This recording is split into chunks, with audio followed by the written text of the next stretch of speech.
wie gesagt, nur so ein paar Aerial Shots, die ich nachher noch ein bisschen Musik überlege. Ja. So. Jetzt können wir natürlich noch einmal zum Item-Streamer hinzoomen.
Hello everybody and welcome to our newest massively oversized building farming accelerated raining mobs, or in short, M.O.B.F.A.R.M. I'm here together with ILMANGO. Hi. Ragu. Hello. Enemy's friend. Hey. And Methods. And Which is AFK. Yeah.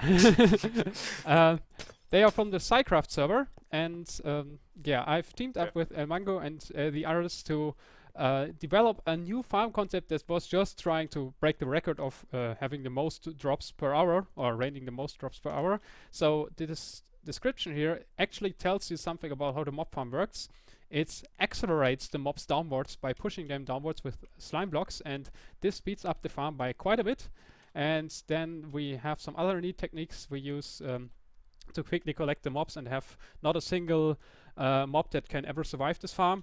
So I think at first we can quickly show you the principle by heading over to a demo setup we have on the other side of the farm.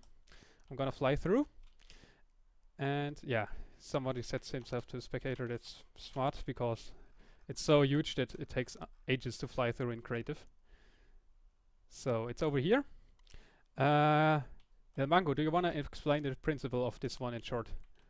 Okay, so the mob farm is the faster we kill the mobs, and in order to kill them faster, we push them down with slime blocks, so they get momentum initially, so directly after they spawn, and then it just takes them, what was it, 21 game ticks until 22. they hit the ground. 22. So you can see here, in the same tick as they spawn, the tripwire triggers and powers this adjacent piston. And we are instantly depowering the floor and powering the ceiling. And the best part about this is that we catch all mobs, even baby zombies, because the tripwire is on the floor. And since 1.10 you can have tripwire on the floor and on over air without any problems and without it breaking, which is really nice because that means we can detect all kinds of mobs. Oh, since 1.9 actually? Oh, I didn't know. I thought it was since 1.10. Yeah, 1.9 and 1.10 are pretty much the same. Some more stuff. Obviously, the leaves are there because we needed a block that is spawn-proof, is not getting moved by slime blocks, and also doesn't decrease the spawning rates, so has to be transparent. And I think leaves are pretty much the only option. We could have built it completely different with obsidian, but you can't replace the leaves with another block. Yeah, and the fall height, maybe you can show it over here, is just so that witches don't immediately die, but don't have enough time to drink a fire resistance potion on the magma slime blocks. So if I spawn in a witch, or maybe someone else can do, and we can see it at the bottom, they will. Come in. Thank you. They will survive at the bottom for a short moment, try to drink something, but they will die before they can actually drink the potion.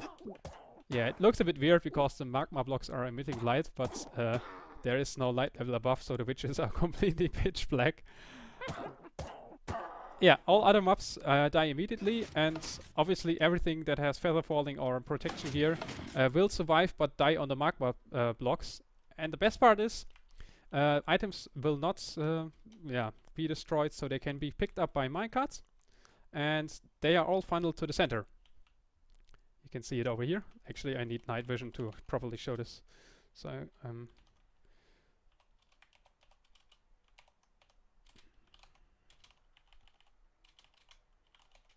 there we go. Thanks. Yeah, you're welcome. And this this system here makes sure that the minecarts are emptied out at twice the hopper speed. The dropper clocks are pretty cool. Mango, why do we have dropper clocks and not something with redstone dust? It's easily tileable and quite lag friendly. Yeah. Yep. Exactly. So the droppers now, observers. Sorry, not dropper clocks. I meant observer clocks that fire the droppers. The advantage is they don't create much lag because there is barely any redstone dust, and they just updated each other since 1.11, or since when is this working? Since they Changed a Observers lot were in the introduced. snapshots. yeah, since they have to delay.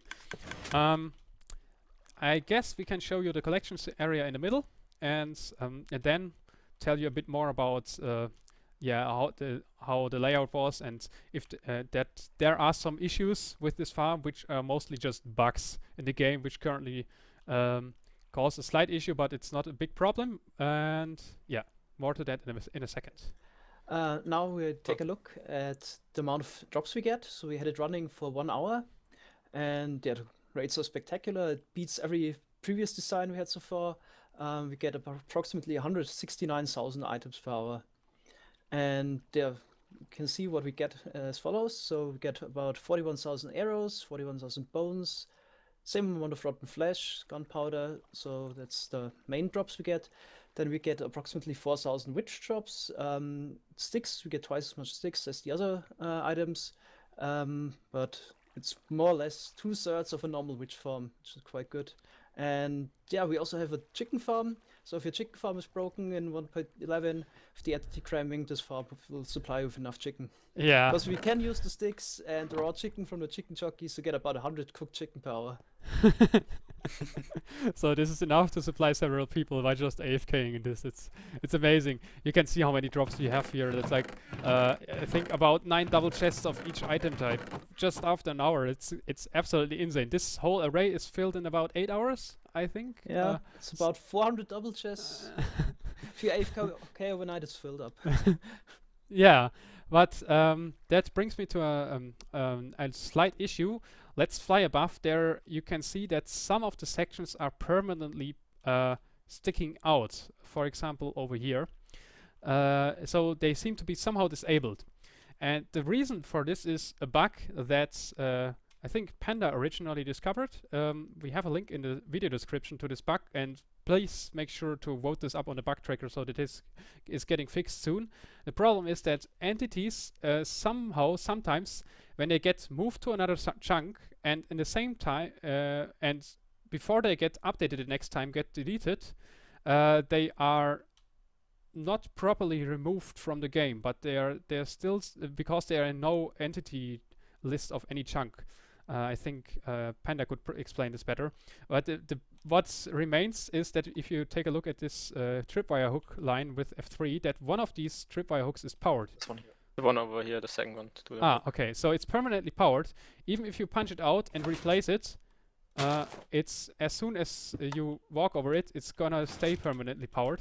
But it's not. It is fixable by unloading these chunks. So what you have to do is move out of the farm horizontally and come back, and all these sections will be fixing itself. automatically, but this means that after a while this farm starts to clog up because more and more of these sections will be in this invalid state. It happens rarely because for this to happen, 2 mobs have to spawn at the same spot, which they can by now because they are not checking for each other's collision box upon spawning anymore. And then during the fall, push each other apart horizontally and then into another chunk. Then this can happen, and we could avoid this by having drop shafts and align these sections within chunk borders so that a mob cannot ever go to another chunk, but this would completely ruin the look and also require us to completely rebuild this farm. So we decided to instead wait for the bug to be fixed, and in the meantime you can just go out of this farm every 5 hours or so, and it will barely affect the drop rates until then. After 8 hours, the rates decrease to about 159,000 on average. Yeah, so who AFKs longer than 8 hours, once you get a million items, it's not really necessary, I guess. Yeah, if you AFK for a full day, this whole farm will be clocked probably, but as mentioned, you just have to go out every 5 hours or so, then it will barely influence it. Yeah. Is there anything left we can show you? Maybe the lighting system? How we turn it on off, yeah? Yeah. Is there anyone who wants to demonstrate it? Yeah, anyways. I go. Probably not a good idea, but... oh yeah, let me go in spectator mode. It's quite laggy, of course, because we are updating the light level on this whole section, especially on turning it off. I will fly on You top. ready? Yeah, go ahead. Okay, My let's frame try. rate will drop to 0 anyways, but... Going. Oh, and by the way, the farm is not very stress intensive for the server, so the server can easily keep up with 20 ticks per second, at least this one here, but client side it's quite a bit laggy, at least for my computer. I don't know, but yeah, usually if you have a decent server, it should be able to run at 20 ticks per second, no problem, even if you have more people on and therefore even higher drop rates. Oh, that's maybe another thing you can mention. How many items per hour did we get with more than one person on the server? With I've got 2 up to people? 350,000 with 3 people. Yeah, that's quite amazing. So that's also the reason why this doesn't slow down immediately due to these sections that get clogged, because there are more spawn spaces in this farm that than you actually need for single player. And so, we are done. So we can have these high spawning rates for several hours until it starts to slow down. We should also mention that if you want to build this farm, you need to build it in the exact same size and also at the exact same height, because we use the lowest 3 subchunks, and that's why the spawning attempts are focused in the lower area. So don't place any opaque blocks above the farm, so otherwise the rates will be lowered. We have minecarts here at the bottom, and they can be turned on and off with this lever here. So if you enter the farm, you can see there's a walkway here. You can get up, and then there's a slime block that punches you to this AFK spot. This is right in the middle of the farm, so the output will be maximized if you're standing in here, since the largest amount of mobs is within the range where they don't despawn. And if somebody is wondering, how did we build all these circles? Did we actually manually punch them out? No. That's something I can mention. It's just using one command block and all these minecarts. You can just simply have a command block that sets a block above the minecarts, and this block does it only for entities within a certain range or radius, and you place the minecart at the command block in the middle, which means that the minecarts, if they just drive along a square and are constantly changing their position, will only place a block above themselves if they're within a circular radius of the center, and that's how we made these circles within a minute each or so. So they were actually quite easy to build, but it was a bit more tricky to cut off these sections because you had to do it manually. And I think that covers the most important part about the farm. Yeah. So we will provide you with a world download. I hope you guys like it. I love the side of this farm. You can see the mobs raining non-stop. There's nothing that blocks your vision, and it gets way too many items. So yeah, I will leave you guys with this side of more mobs dropping, and we'll see you in another video. Goodbye. Bye-bye. Bye-bye. Bye.